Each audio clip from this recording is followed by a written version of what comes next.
Hello and welcome, ladies and gentlemen. It is the one, the only, the Azothan, and welcome back for more Azeroth Wars action. This game was sent to me, and the description merely said non-stop action. Apparently, it's an hour and 50 minutes total, so I can probably fit it into 3 40-minute segments, or 35 even. Let's see, 35. Yeah, I should probably do that. Plus, with fast-forwarding, we're going to keep this at a 3-parter, hopefully, as you guys seem to like that segment, and hopefully I can, you know, not stumble over my words as much as I did the first time and give you a more fluid experience as far as the drama goes and everything. So we're going to go ahead and speed this up a little bit, try to get past the intro. And how are you guys doing today? Because I'm doing great. I just finished my last day of school. Well, not my last day of school, but like Wednesdays are the last day of the school week for me. So now I get to begin my weekend, and it's going to be super fun. I'm really excited. All right, now I was told there was not that many well-known players in here, and indeed it looks like just a few. Protein Cake Farts. Protein Farts is going to be playing Brown. Oh no, what even Dragon King left? What color was he? Teal? He looks like he might have been teal. Oh, are we actually not going to even look at the South fight? Guys, we're not even going to look at the South fight today. We're just going to pay attention to this. What even? Crispy Crew is building watchtowers. Oh my goodness. What Blaze Runner is moving down into what? What is Blaze Runner hoping to do? He's attacking Pink. This is madness. Do they have some kind of anger against each other? What in the world? Blue is now kicking. What is going on? Blue is fighting right in the middle of Orange's army. I think everyone lost their friggin' minds when Teal left. They were just like, well, rules are not applying to us anymore. Holy crap. Orange is now broken through. Even some units from Blue. Did he get his hero out of there? Jubilee getting out of there just in time. And you see Pink ran over here, tried to grab these trolls, but actually ended up losing. Oh my god, he lost Thrall. What in the 17 kinds of hell am I watching right now? This game is already weird beyond belief. And it looks like Red and Blue did manage to grab these creeps before anyone else. How are the Night Elves doing? Moving out, not at all, actually. They haven't moved at all. And Gray has decided, I'm going to take Kalimdor, kick some butt. Ivory getting some money from Blaze Runner. Looks like Blaze Runner's trying to buff up his buddy. Goblin Shredder's a new really cool unit for Gray that I want to see get used a whole lot more. Goblin Sappers as well, super awesome. And Talon, an old friend of mine. I'm excited to see how he does this game. Honestly, I have not seen him or played with him in quite a while. It looks like Light Blue is actually focusing on Chandris down here, trying to grab these creeps before Gray does, but Talon is right on top of that. Talon sees that the Horde is in, and he's going to be a little worried about trying to press on there. Blue and Red getting a... Need Maggie? What's Maggie? Now remember, Vanguard, a very interesting new unit for Purple that is a unit that does extra damage to undead, has very good health, defense, and everything, and does not drop a corpse when it dies. It looks like Purple might actually just abandon this. He's going to be building 2 town halls here. I guess he's going to hope that he can use the summons against Red. That's a very, very smart move. It's something I've seen before, but it takes a bit of getting used to. As you can see, he's already been forced to summon the units from the keep up there to try to hold the line. When they die, they do not drop a corpse as well, so it gives Red nothing to turn into units. And, I mean, if you're really spending no money on them, as long as you can rotate them and keep the fight going. Red not actually reinforcing nearly as much as I like to see. Perhaps Red is a bit new, but there he goes. Knows enough to focus down the cannon tower, but his units up here have been crushed. The Dreadlords now left to fight on the front line, and you never want to see that happen. Dreadlords are not frontline units, despite the fact that they can go toe-to-toe with the occasional unit. I would not recommend it. That is not where their skills are best used. Yellow and Dark Green are just going to have a really leisurely fight down here. He can move into Outland whenever he wants. He knows there's going to be a buttload of creeps left to them, and they can snatch up all the control points without wasting anything. Honestly, South Alliance is in a super strong position this game, and I don't know. It would seem very difficult for them not to just go ahead and win. Although Pink, where did Pink go? I'm assuming he got back across the ocean. He lost Thrall, lost the Doomhammer. That's going to sting. Is it on Jaina? No, it's Antonidas probably. No, what the fudge? Who has the Doomhammer? It was right here, right? Right? I'm not crazy. The Doomhammer. What the fuck? Does Orange have another hero that I'm not aware of? No. Alright. Is it like on just a regular unit? No. Jailer Kassan? Is Jailer Kassan in here? He doesn't have an inventory. Alright, I'm confused, guys. I have no idea what's going on. But meanwhile, Pink and Gray absolutely kicking ass. They're beginning to take over the majority of Kalimdor. Has Brown moved out yet? He has. Brown has moved out.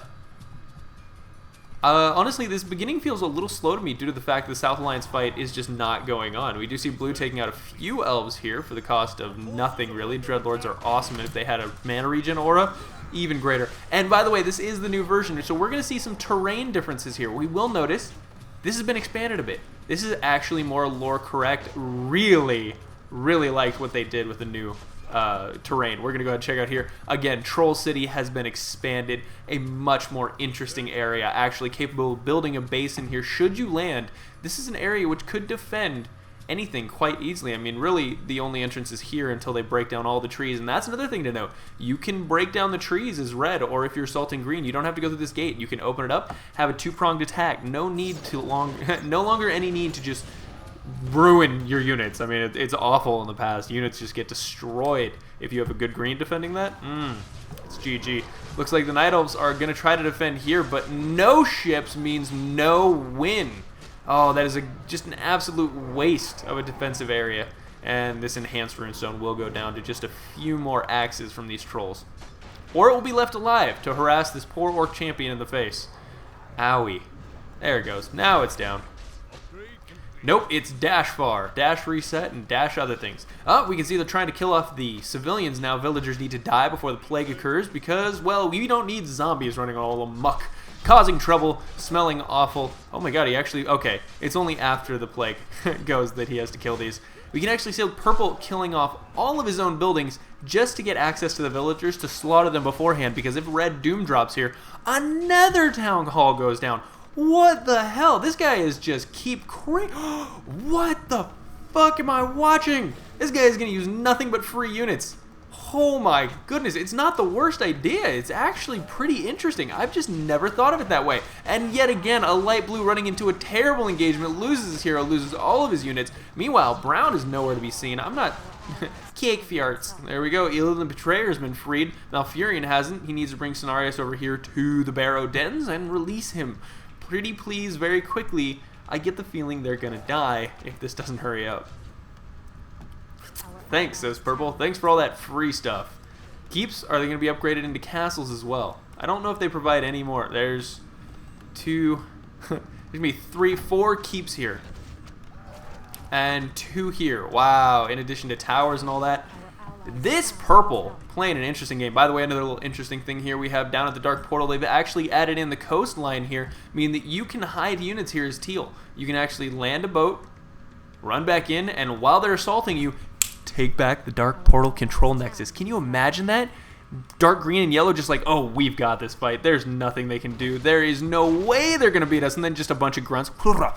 Suddenly you're the one with 100% extra damage and armor and kicking the ass. Slaughter the South Alliance and then move out and crush the puny humans. That's right. That's how you're going to do it, ladies and gentlemen. Now Red, he's getting ready. No upgrades as of yet. How's his money looking? I'm afraid Blaze Runner might be throwing...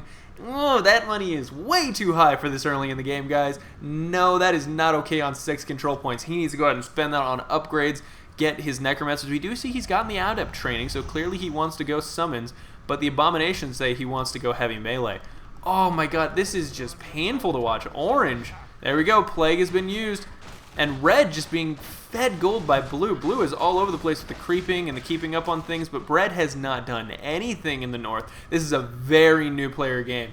So I actually get to point out a few things that should be done a little bit differently. We do see Blue is being forced to creep all of that, giving all the gold to Red, who is then not spending it and has a buttload of acolytes. Oh, that's because of the Plague.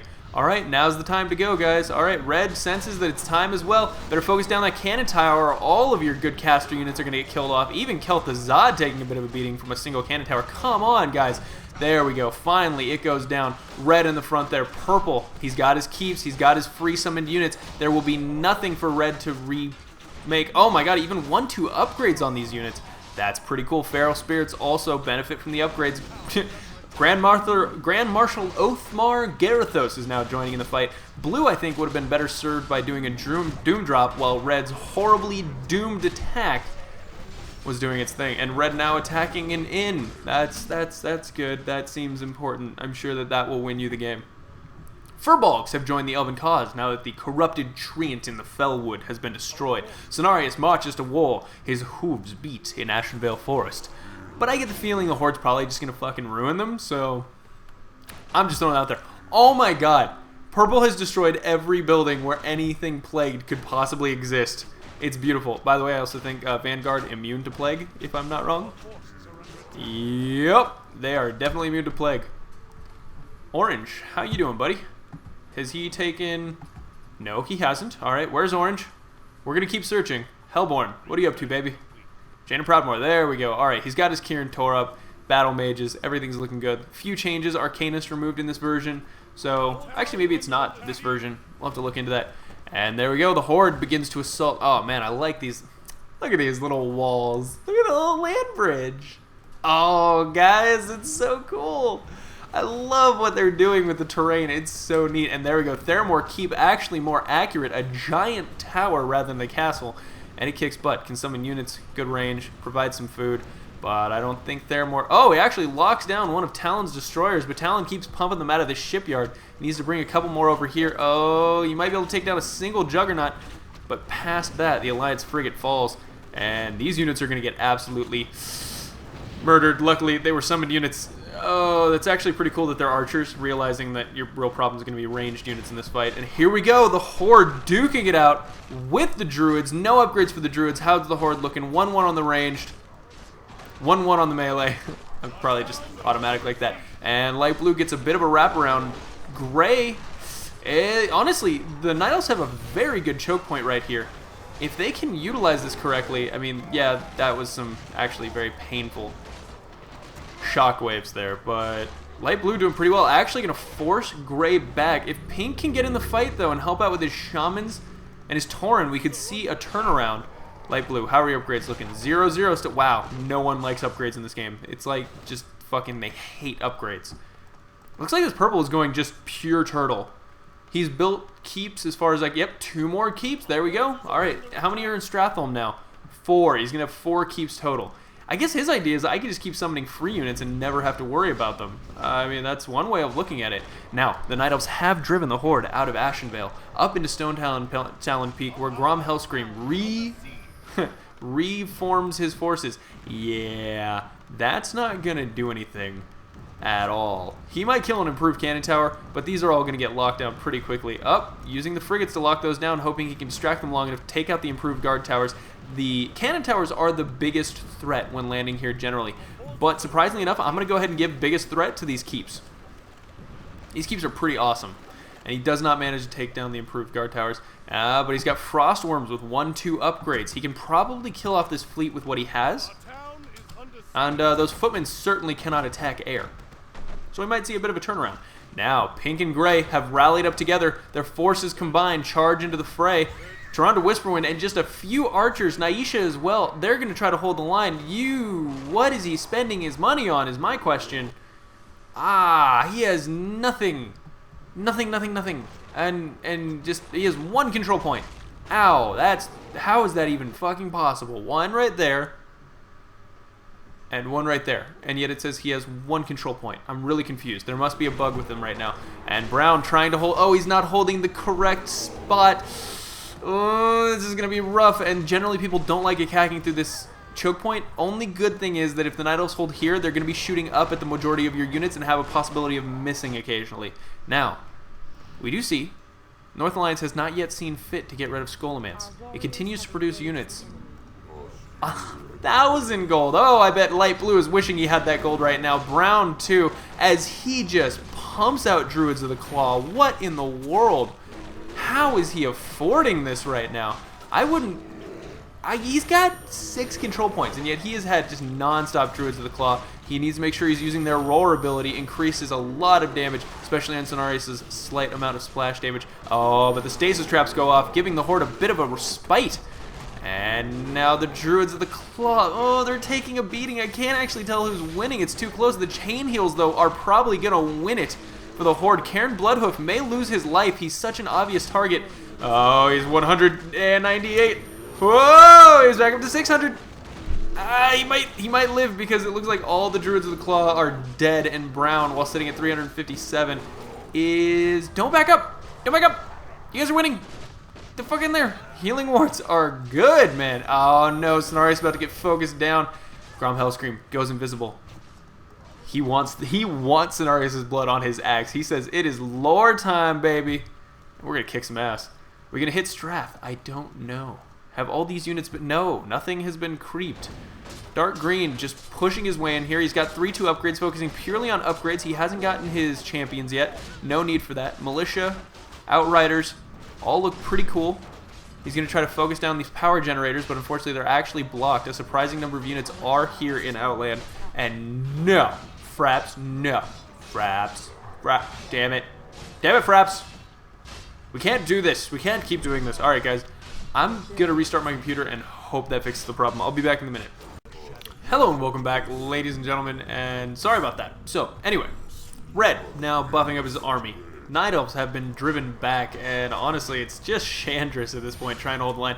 Ooh, Grom gets right in the fight, though. Starts beating the crap out of Tyrande. She gets aimed. Whole army has to back up, but Tyrande still falls, and this is not looking good. Brown's going to try to provide a few units here to hold the choke point, but honestly, with 1 point, 1 control point, there's nothing that Light Blue can do. He's absolutely ruined his chance. And by the way, this may very well be the most defensive purple I've ever seen in my life. He's getting a 3rd town hall here. These are going up as keeps. Scout towers will soon... He's like, wait 5 minutes. I have to spend all of my money on getting defenses, and then we can attack. And that's actually not a horrible idea, because we've often seen that Red just waits until this attack happens, and then we see the Doom Drops happen. But unfortunately, Doom Drops have been pretty thoroughly shut down. There's a decent force here. Still an improved cannon tower, tons of keeps.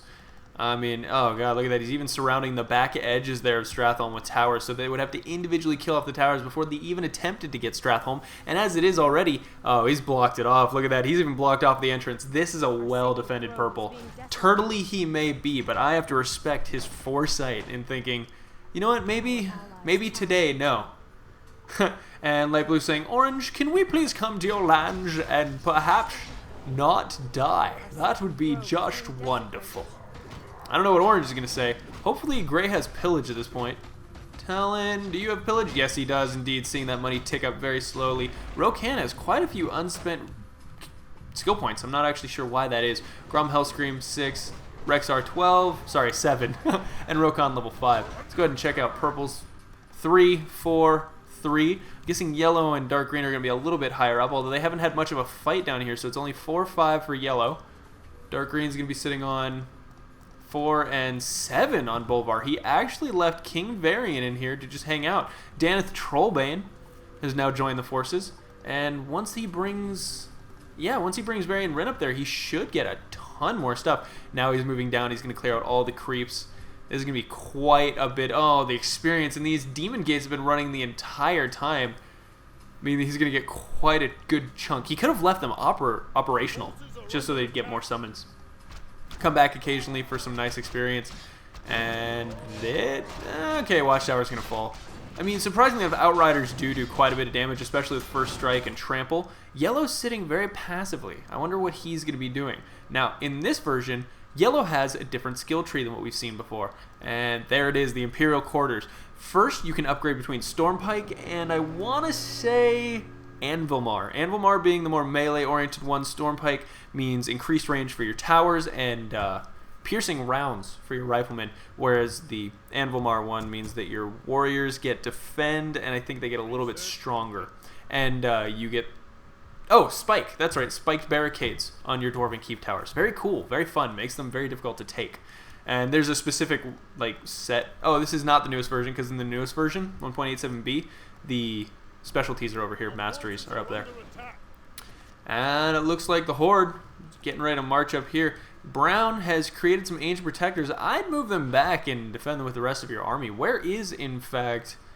Alright, Cenarius still alive. He never felt the need to go ahead and get Malfurion. People, you really gotta read those intros. I'm serious. They tell you so much. And people are just like, oh, no, I got this, okay? It's an RTS game. I'm gonna build units and I'm gonna kill people. Fucking read the intro. Ugh, even stuff like Game of Thrones, Blaze Runner. Unally Red, Blaze Runner saying, Fuck that. Fuck it. He quits. He's done. Red's getting destroyed. Oh, Red got demolished. This isn't even funny. Red's backed most of his forces up into here. And we're going to see if there's any chance of Red holding on. I'm seeing 1-1 upgrades for him. Let's go ahead and slow this down and appreciate the sheer monstrosity that is the attack that's happening right now. And 1 second, I think people were mentioning options. Video. Let's make sure my video is on the highest it possibly could be. Occlusion. I don't even know what that is, but we're turning it on. Resolution. I wish I could get it higher. Unfortunately, I don't know how. And I can probably do that from the main menu. Anyway. Alright, return to game. Oh my goodness, the explosions. Red's army is literally just melting right now. All the abominations have been stuck in these ice prisons, meaning that they're just actually blocking Red's other units from accessing the sweet, tangy fruit that is the center of Orange's army. Oh god, if he had more meat wagons, he could do a ton of damage to the middle here. We do see every time that one meat wagon throws, it does decent amounts, but unfortunately... Oh, look at that. Cenarius tried to escape the forest, and now he's going to be chased down by the feral spirit wolves of pink. Now, blue has unallied red. Red's going to go ahead and take back these control points. I have to wonder what blue's plan is. He's only got this group of dreadlords. Maybe he's just going solo. Maybe he figures, I'll take as many control points as I can from as many people as I can and just try to snipe heroes, get items, maybe eventually sneak into Dalaran after it's been destroyed, and then have a good time of it. And now we'll go ahead and talk about this. Gnormorgon, now a capturable base after you bring Magni up here to destroy these troll warriors. And it actually is a functioning base with some pretty neat stuff going on over here. I really like the look of it. It's goddamn cool, actually. I like what they did in this version. And let's talk about something really interesting. We've always known that we've had these rock chunks. By the way, new unit called the Tinkers from Yellow, they can recreate destructible terrain, which includes not just trees, but rocks as well. So, you destroy these rocks, one away from an army, bam, turn the rocks back on. Or you let your opponent think he's going to get 2 attacks in here, and in the middle of it, just turn the rock chunks back on. Now, rock chunks are an important thing because this has been introduced. I believe that recently, this was actually moved.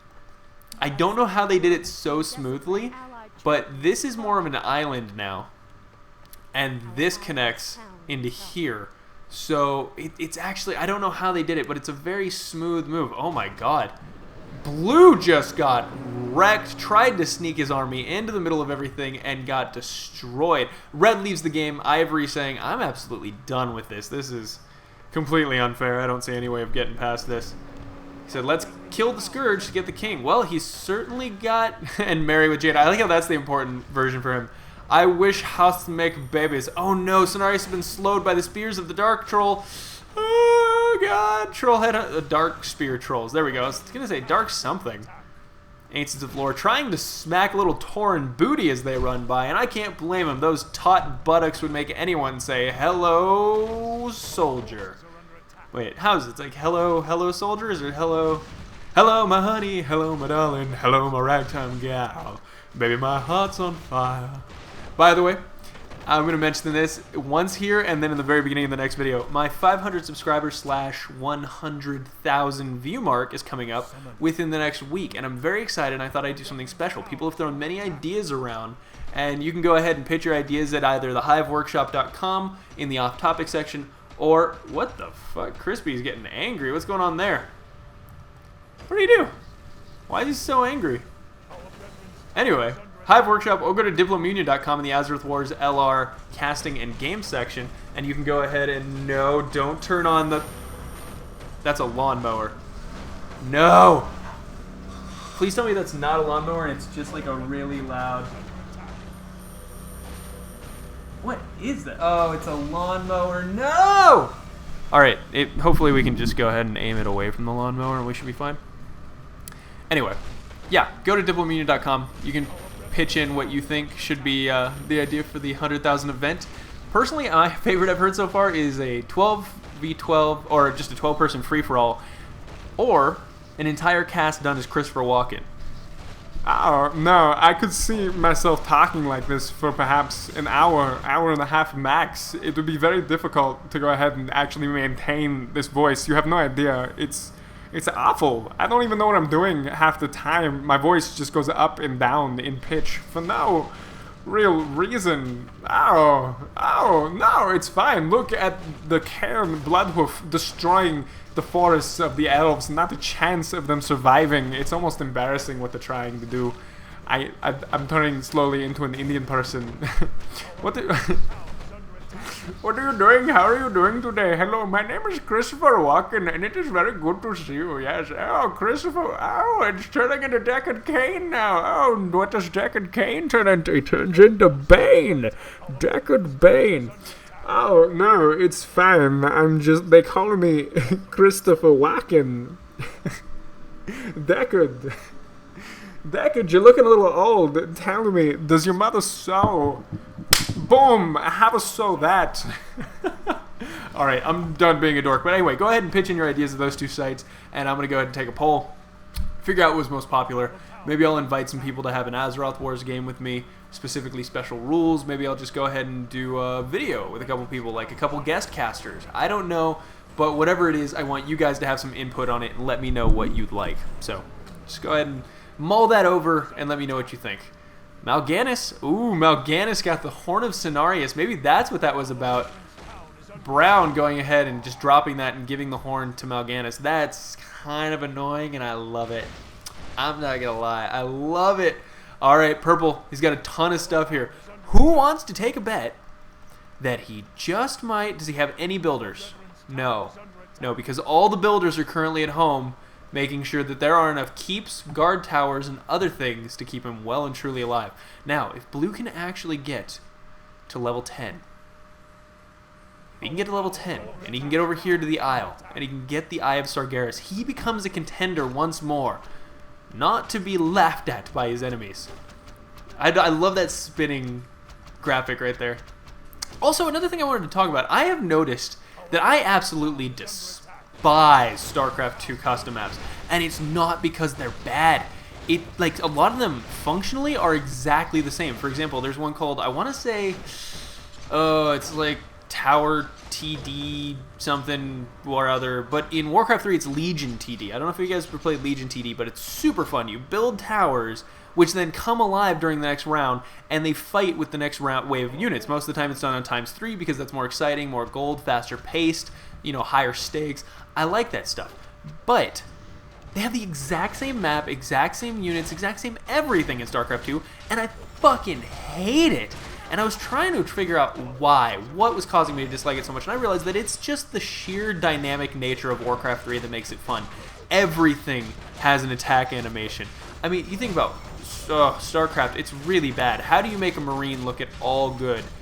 There's also, that's the other thing, there's just so many more models to play around with in Warcraft 3, and the custom scene has been going a longer time, true, so there's been more opportunity for people to create models, but in general, I think that there's more things that hit in Melee than in StarCraft. I mean, what do we have in StarCraft? We have Zerglings, we have Zealots, we have Ultralisks, we have, I guess, the Hellbat now. Is that it? I mean... God, that actually might be it. And there's nothing that hits melee in the sky. And for the most part, the things that do shoot don't have visible things. For the Immortal, just he moves. There's a burst at him, and then there's a burst at the target. There's no projectile in the middle. Dragoons probably had more, but Dragoons don't exist anymore. Immortals are the cure to that. Let's see what else we have. Marines, of course, you can't see their actual bullets.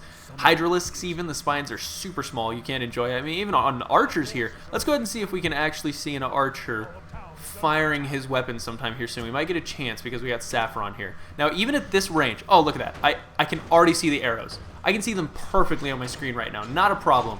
And that's why it's fun. And I realize StarCraft needs something. They need custom models that look halfway decent when they're doing melee combat.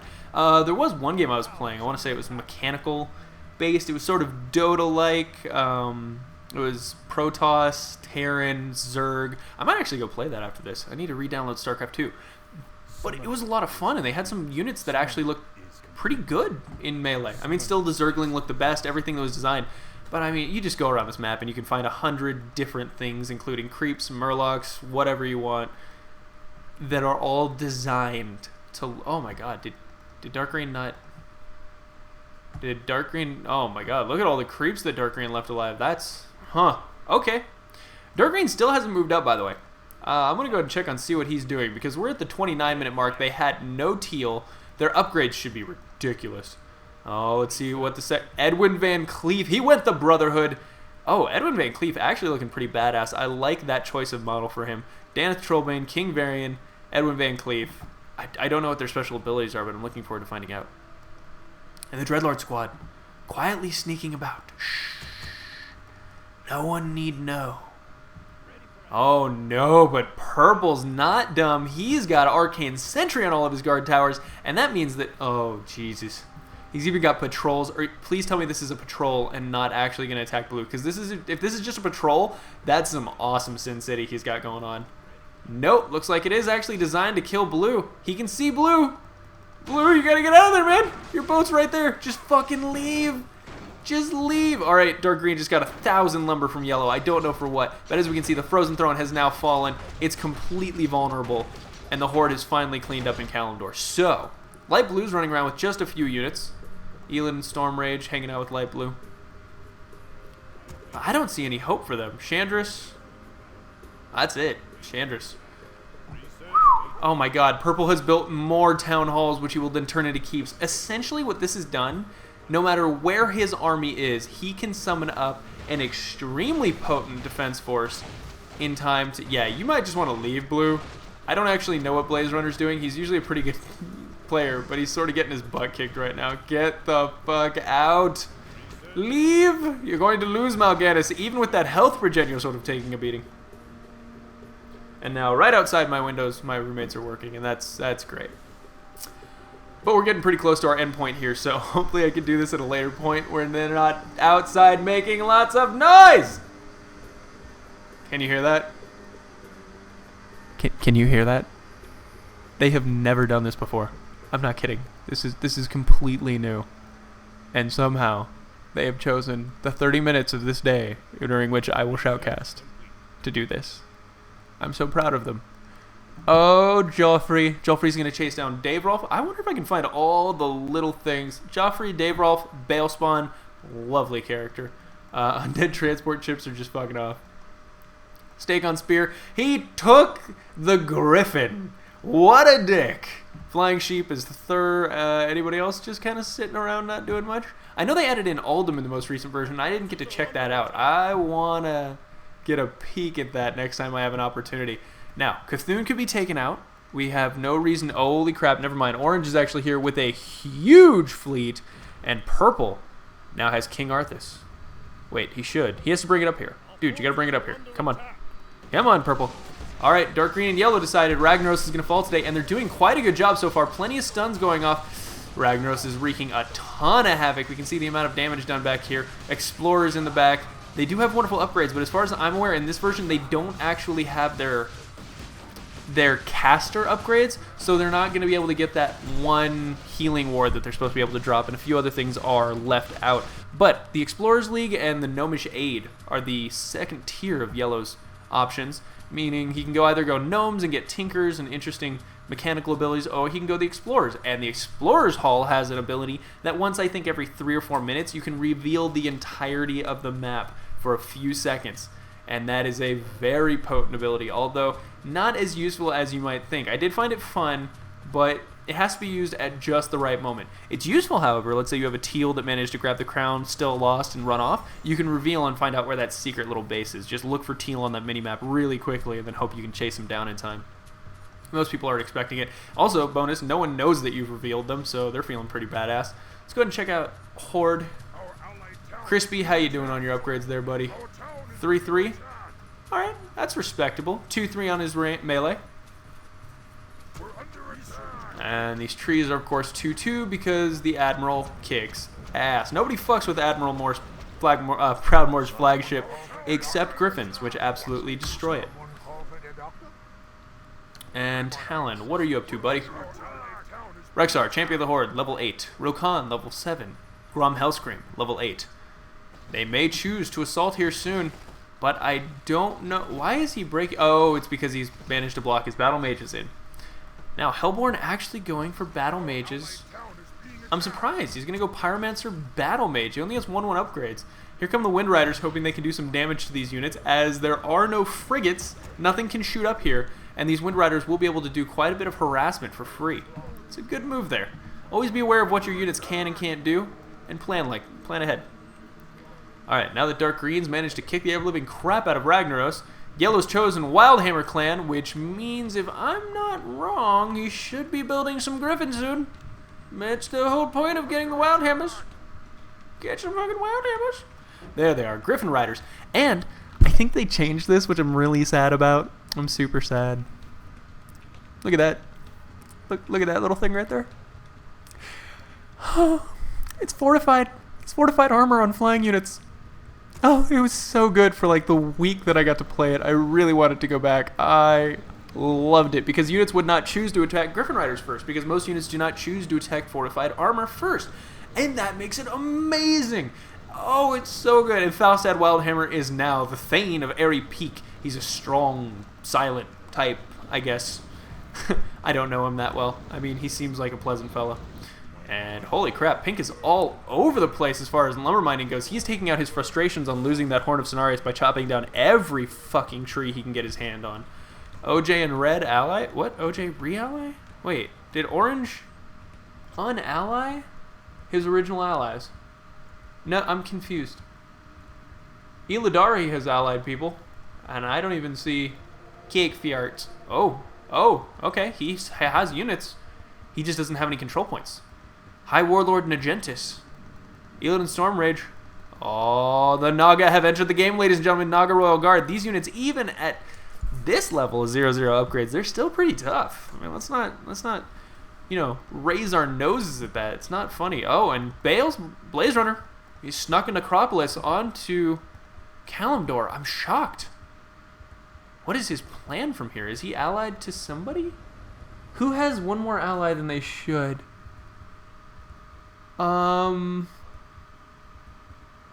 It must be the Illidari. He must be allied to them. Okay, so Demons and Naga. That seems pretty fun. If they can get any hero up to level 10, they could go ahead and take that Eye of Sargeras and have a good time of it. Oh, come on, guys. You gotta do something. This guy was like, non-stop action. Fucking lies. Alright. Maybe we'll have some action here. We'll end it on a high note. Let's see how this fight goes. Talon's going to try to charge across the bridge. Kirin Tor defending. Battle Mages need to be let go off stay position or else they're going to not be able to soak up that damage. And here come... Oh, see, this is the problem with trying to take this without a navy big enough to defeat Orange.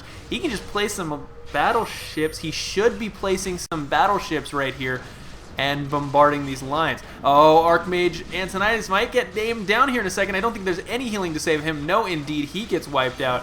And Admiral Proudmoore fight. This is actually lore accurate. Admiral Proudmoore is fighting the Horde on Theramore Isle and losing where he should be winning because of bad positioning. Stop doing... Oh, God. Jaina Proudmoore gets aimed down. That's not good. Admiral Proudmoore had to watch his daughter, and he's got the Doom Primer. There we go. Seriously, if he would just bring in these fucking battleships to hit these Farseers, they would be destroyed. Oh my god, even just some frigates, they do piercing damage. They would take these things out in like 3 or 4 hits. Orange, fucking use what you're given. There we go, finally. Look at that, immediately, as soon as those ships joined the fight, Gray was forced to leave. Not a chance of him beating Orange, and he knew it. Oh my god, all those tiny little explosions just murdered the frame rate. That was great. Alrighty, there we go. So Orange has successfully defended Theramore for now. We sit here at 38 minutes, about a third of the way through. And I'd like to give you guys a little wrap-up. It's going to be a little more comical this time because this game is very newbie. In purple, the public works systems of Arthas have proven quite useful. Everyone's employed. Employment's down to 0%, guys. Everyone has been employed to build keeps. And not only keeps have been built, but now people can live in those keeps. Homelessness, where we thought before that Arthas was a madman for destroying all of those crappy little shanty towns, those little villages and homes and houses. He said, no, my people shall not live in villages and homes and houses. They will live in keeps. A keep for every man. Every peasant shall fall asleep in his own keep every night. Every footman shall have a castle. every archer shall have a guard tower. Everyone is getting improved living conditions, I guess, in the South. The South Alliance has done dick all.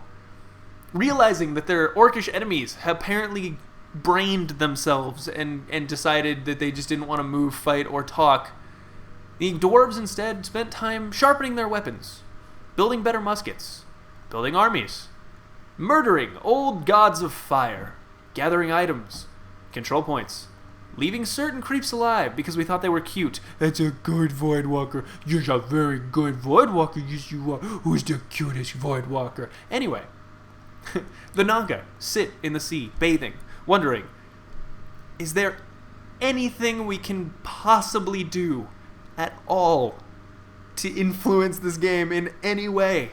By the way, look at Elin in there, level 5. 1,500 health with 78 to 100 chaos damage. That seems balanced. That seems totally balanced. Oh my god. In Northrend, a castle for every man. Where once the frozen throne stood, now cold, snow-covered keeps dot the land. Jesus Christ. He is building keeps fucking everywhere. Did he build down here too? Ah, it's not a keep yet. Wow. And in Kalimdor, the Horde realizes they're going to have a hell of a time trying to break into Theramore Keep. Honestly, this is going to be tough. They have no navy to speak of whatsoever. All they have is just their pure muscle, brawn, and complete fucking lack of upgrades on the guy who's supposed to be tanking to carry them to victory against Orange, who also apparently does not know what units he needs to use and when and what's most effective for defending. But the good news is, you guys get to find out next time on Azothan's Azeroth Wars. Thank you for joining me. Come back tomorrow for part 2, where we'll finish up this second part of the game and move into part 3 from there. And like I said, go to diplomunion.com, hiveworkshop.com. Go ahead and pitch on in the 500 subs, 100,000 view special event thing. I think that's about it. Thank you all for joining me. You've been great. By the way, I'm going to lose my fucking mind when I hit 500 subscribers. I know I'm not that great. I know I'm new to YouTube, and it's relatively slow growth, but you guys make me feel amazing. Every day I get to wake up to your comments, and it makes my day to read what you guys have had to say. It's just... honestly, I get a little, like, teary-eyed thinking about it. You guys kick ass, and you make my days better just for the mere fact that you watch my videos. I think that's great. I can't say anything more than thank you, and join me for part 2. Bye, guys.